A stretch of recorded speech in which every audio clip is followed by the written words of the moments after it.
Good afternoon. My name is Rory Regan, and I will be talking today about athlete activism.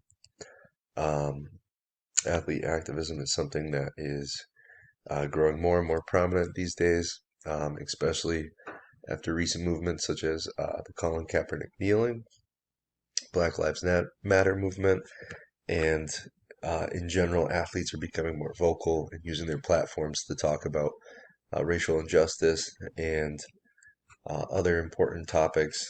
Um, that are important to them. And for the first topic, athlete activism is prevalent and controversial in the current day and age. This topic has divided fans and supporters of athletes and the sport that they follow. This topic should be discussed more because athletes have a platform to speak where the majority will listen. Fans and non supporters have come down on athletes hard for this because there is a current divider. One side believes that athletes should shut up and play the game and leave political and professional beliefs out of sports. The other side thinks that these athletes are using their social platforms for good and creating change. My target audience for this article is focused on reaching fans of sports and casual viewers of the games and urging them that we should listen to these athlete activists. It is essential to hear what these athletes stand for because their issues are currently going on within our country that they're speaking out about.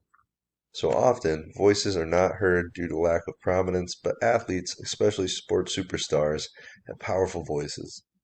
The essential inspiration was from the article Shut Up and Dribble. That article discussed fans' opinions on athlete activism and the divide caused by athlete activists. The key points to the article Shut Up and Dribble: the study of sports fandom has increased throughout the years as a sport is often viewed as a microism of the larger society. To date, sports and social justice movements are extensively intertwined, and now simply rooting for a team may indicate one's stance on societal issues. Therefore, this study sought to understand how one's fandom knowledge of systemic racism and BLM misconceptions relate to athlete activist perceptions. Um,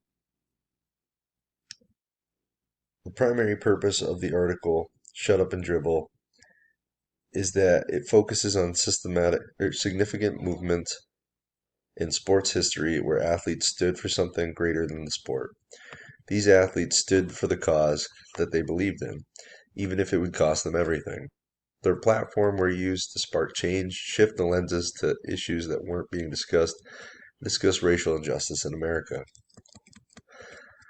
Since podcasts have grown after COVID happened, the media that will be used to convey this message is through the podcast form, which I'm doing now. I hope that YouTube is a great source because I'll be using Screenomatic, which I'm recording with now, and then upload to YouTube. YouTube has become an intelligent way for people to listen and find podcasts. Most sports fans and viewers of sports are currently using YouTube as their source to listen in. Using this media for the target audiences would be the most effective way in conveying the message about athlete activism and why it is essential to pay attention to what these athletes stand for. And it's more significant than just sports. The three articles that I chose that would help strengthen the argument that fans of sports and viewers in general should be paying attention to were as follows. The first article is Do Fans Care About the Activist Athlete? The second is That's It, I'm Done with This Team. And the final is Boos, Bans, and Another Backlash. These articles would best exemplify the issues of the current image of athlete activists and the pushback for these athletes using their platform for a cause of good. The first article, Do Fans Care About the Activist Athlete, is about people's perception of public activist athletes. U.S. athletes have started to become increasingly more prominent activists than they have in the past. The formula used was high risk versus lower risk and was based on activist topics and the effort put into it. The test concluded that the type of activism the athlete backed didn't impact the image as much as the amount of activism the athlete participated in. Um, The article's approach to studying public perceptions was based on how much athletes were actively involved in activism. It explains this by stating, this research explored whether attitudes towards athlete activism, activism message, activism communication style, or fan identification level affect an activist athlete's brand image. This research utilized a 2x2 experimental design of activism type safe versus risky and activism effort high versus low. A focus group determined both activism effort and activism type. Activism type did not significantly affect fans' perception of the athlete's brand image, but perceived athlete attractiveness decreased when the athlete engaged in risky activism. In addition, individuals' attitudes towards athlete activism significantly influenced their perception of an activist athlete's brand image.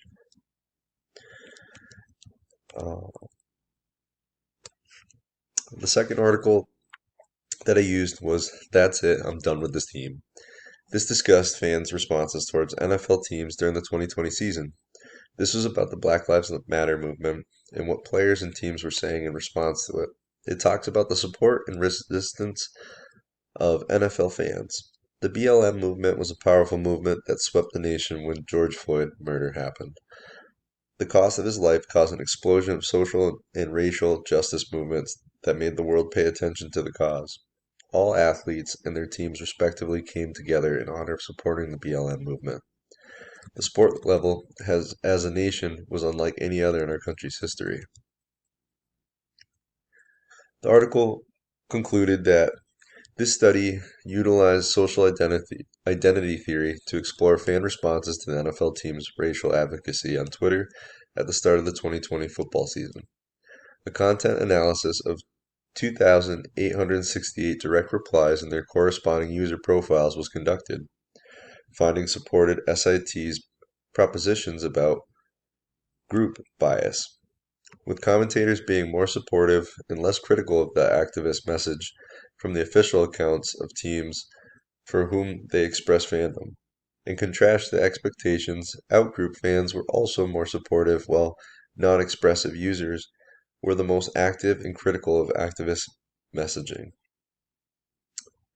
A post hoc analysis subsequently revealed support for the hierarchy of social identity postulates within group fans with conservative political orientation most likely to renounce their fandom for these NFL teams.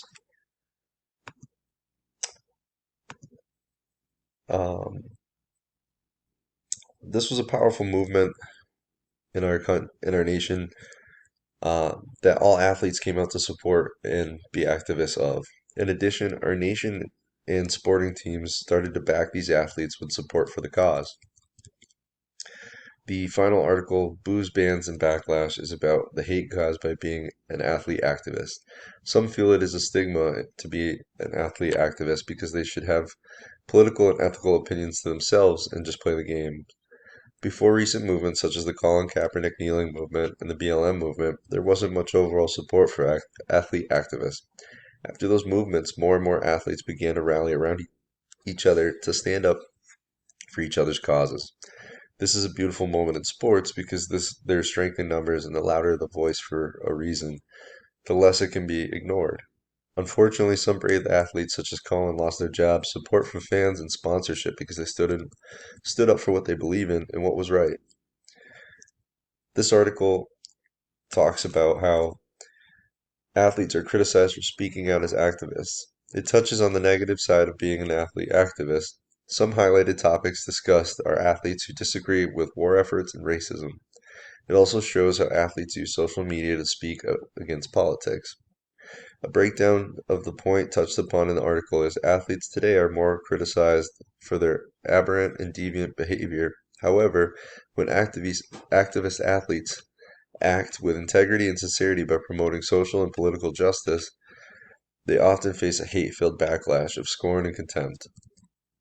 This paper explores the negative consequences of being an activist athlete using in-depth interview data and secondary accounts. I examine reactions to athletes who engage in social or political protest. I focus on athletes who protested against the war, sweatshop labor, and racism. The study of activist athletes is important to sociologists for several reasons. It highlights the significance of analyzing sports sociology. It makes explicit the connection between sports and politics. It also identifies some of the personal consequences to activists as a result of their protests. And it has the potential to reshape our country for understanding of sports as a vehicle for progressive and social change. Change is slowly starting to happen, and athletes are starting to get recognition that they deserve for standing up for causes that they believe in. Sports teams, in fear of losing these stars and other players, have now begun to publicly back athletes due to their strength in numbers. Overall, I hope that this data and that this information reaches out to sports fans and viewers alike, that athletes are simply just trying to reach out and stand for a cause that they believe in. It's becoming more and more apparent that athletes also are people just like us and that their opinions do matter. Unfortunately, not all of us have a platform to stand on in order to reach the audience is desired or the masses as desired. Athlete activists, in my opinion, I believe, are growing more and more and something that we should pay attention to because they're using their platform for good to speak up for those who can't. Overall, I thought this was a powerful topic and one related to our working class. I hope that you enjoyed this and thank you for your time and listening. I hope you have a good day. Thank you.